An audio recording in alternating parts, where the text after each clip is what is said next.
Bonjour, bienvenue dans la première édition des podcasts des chroniques sabbatiennes à l'occasion du Disquaire Day qui aura lieu le 18 avril 2026. On va vous faire découvrir en exclusivité le nouveau pressage 40 ans après sa sortie en février 1986 de Seven Star Black Sabbath featuring Tony Iommi.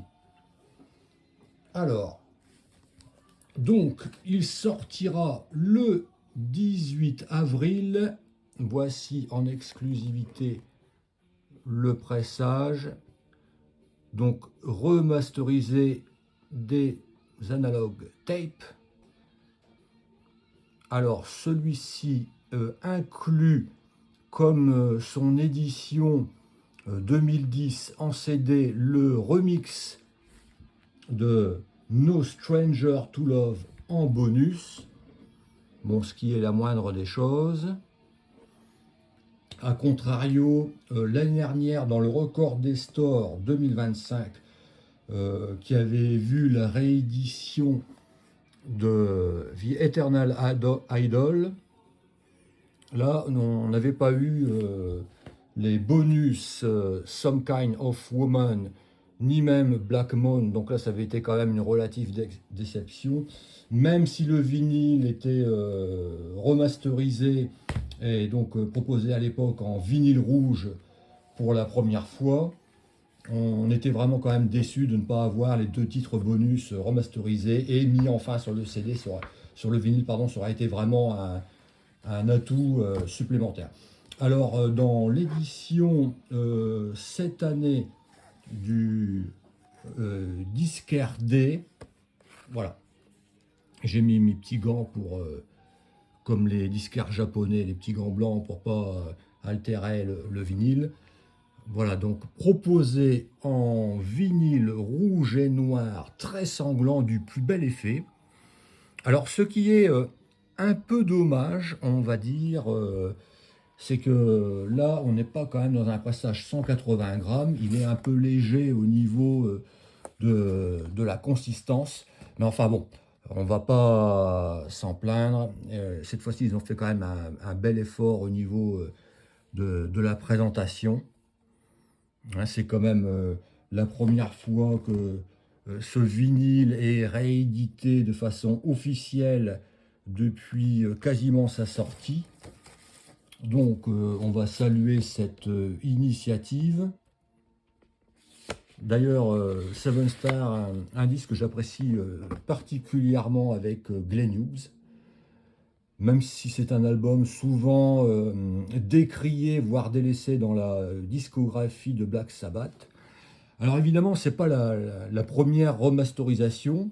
Bon, à l'écoute, certes, le son est nickel et tout, là, la nouvelle édition en vinyle, même si ça n'apporte rien de plus par rapport aux précédentes remasterisations que l'on avait connues en CD, notamment, si vous vous souvenez, pour ceux qui ont connu à l'époque, en 1996, la réédition proposée par Castle Communication, qui était déjà relativement de bonne facture.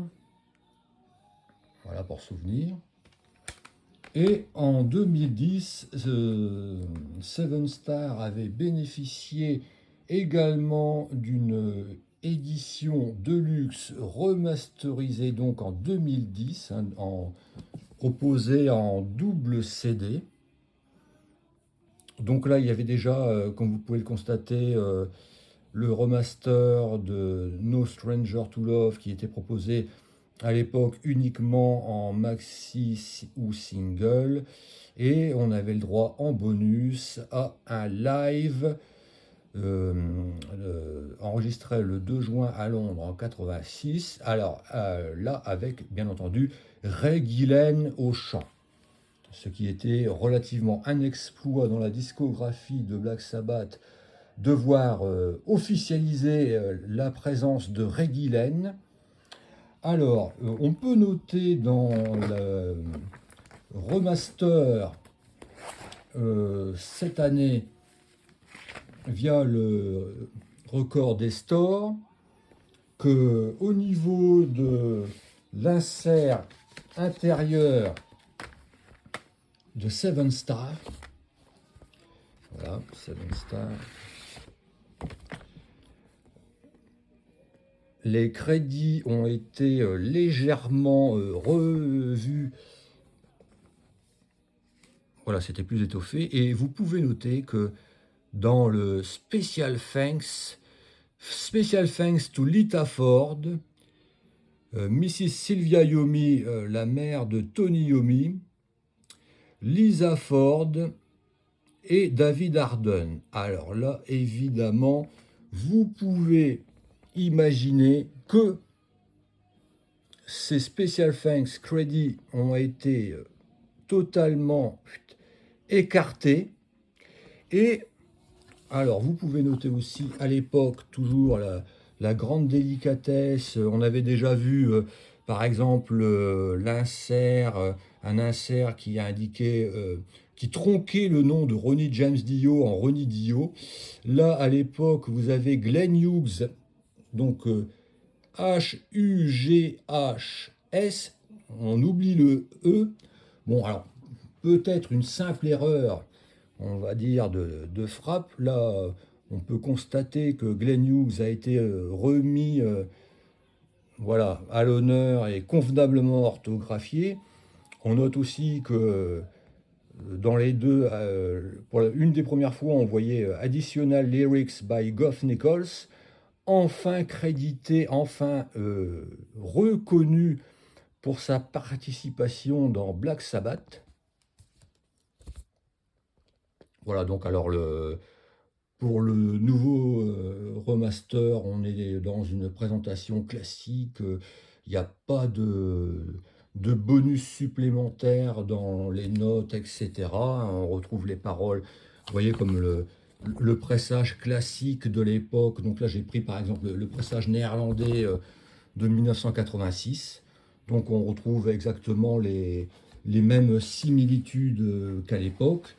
Alors, il est à noter que la première édition remasterisée en CD, donc je le rappelle, en 96, la seconde avait été en 2010, donc remasterisée par Andy Pierce et Matt Wortham, et donc en 2026, alors elle est cette fois-ci, voilà, par Barry Grant, remasterisé par Barry Grant. Voilà, donc vous avez en exclusivité la perspective de ce que sera en bac le nouveau remaster, le nouveau pressage enfin en vinyle de Seven Star 40 ans après sa sortie. Néanmoins, le bémol, le très gros bémol, c'est son prix. Il va atteindre des prix stratosphériques en bac.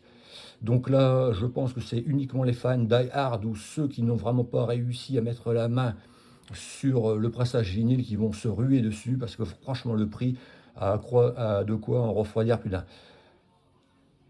Voici ce qu'il y avait à dire en grande ligne pour ce pressage, ce nouveau pressage de Seven Star dans le record des stores qui sortira le 18 avril 2026. Je vous remercie et je vous dis à bientôt dans les chroniques sabbatiennes pour un nouveau numéro. Bonne journée.